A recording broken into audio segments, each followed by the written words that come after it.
Hello and welcome back to another episode of whatever the hell this thing is. We're gonna make some more, I don't know, psychedelic-y bass sounds. Um, this time we're gonna go for a sound like Zebbler and Canty experiences burpy type sounds, and there's a few different ways you can do this. I found an accidental way you can do it with a plugin called Zebra by ZEE. Um, and this is a pretty interesting synthesizer. But to begin with, we're just going to get rid of the initial setup for it. Don't really need two oscillators. I mean, you can leave it there. I mean, we'll leave it there for now, actually. But the main crunk of the sound, crunk, oh god, is using an all-pass phaser instead of a filter. So we are getting kind of spiking the harmonics in the sound.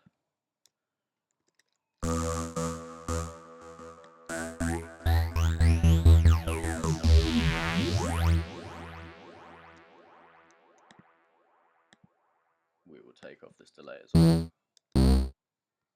And we don't need it to be this loud either.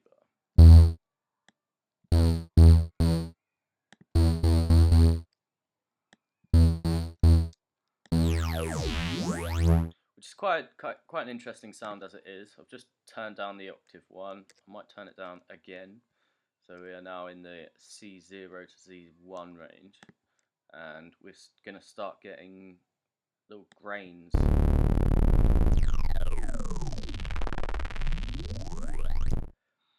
That's probably too low. Quite an interesting sound. I'm going to set the wave on here to a sine wave, sorry, a sawtooth wave. If I can find it, these are all kind of a little bit unfamiliar to me. I think, yeah, saw bright was what I used last time to make this sound. We actually will get rid of the other oscillator because just to focus our attention on the filter.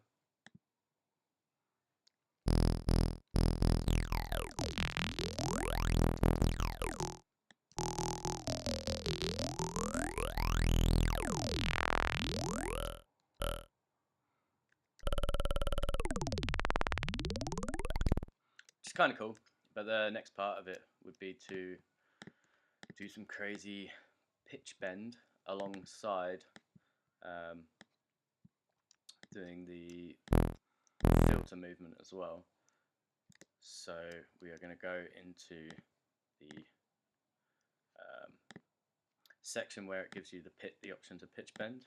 I'm going to take it up all the way up here, push it all the way down there,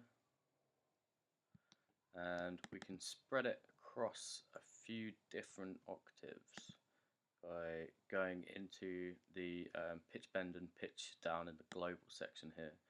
And the cool thing about this synthesizer is that it goes up to 24, down to 24, so that's a 4-octave spread, which is pretty cool.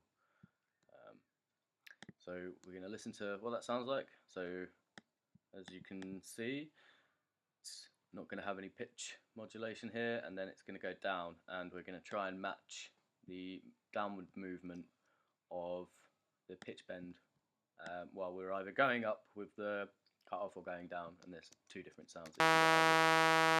Oh, that's disgusting. Not in a good way.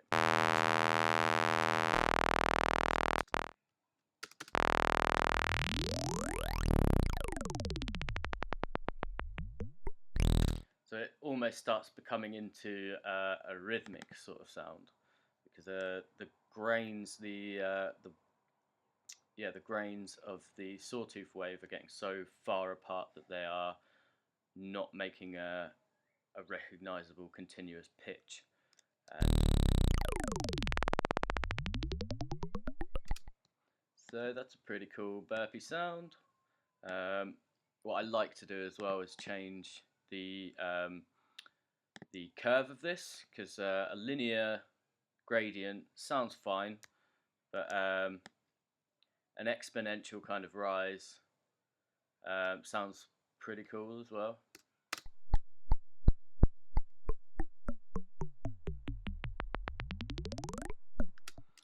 So that sounds pretty nice. And go down, maybe in a different fashion. So we'll make a kind of shark fin.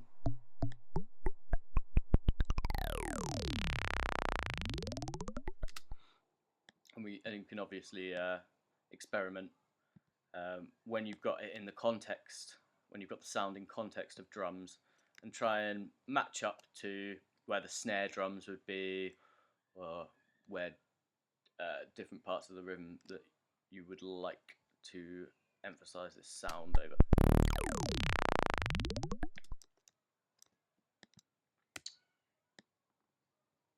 Ooh.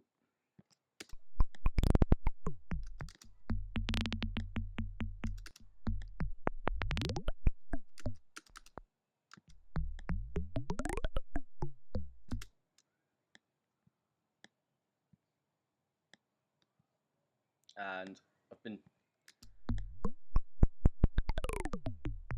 playing about with this sound through various distortions. Logic has got some pretty nice distortions over here. Overdrive is simple and gives you enough fatness.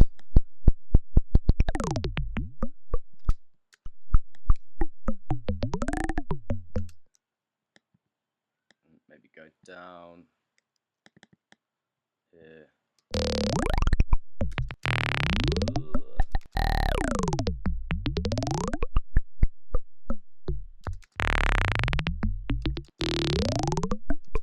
So yeah, what I'd recommend is doing a similar sort of automation, either recording it in, so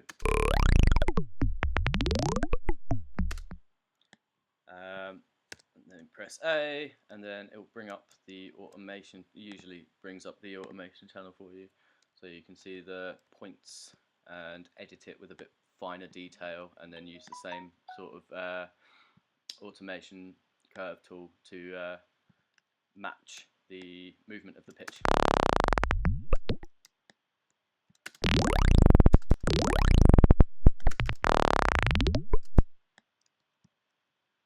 But I think I might have to leave it there because my computer is probably about to run out of battery. But you can get some pretty interesting sounds that bridge their way between glitch, bass and rhythmic kind of percussion, which I really like, and great for chopping up and then further post-processing. I hope you enjoy this video again, and do something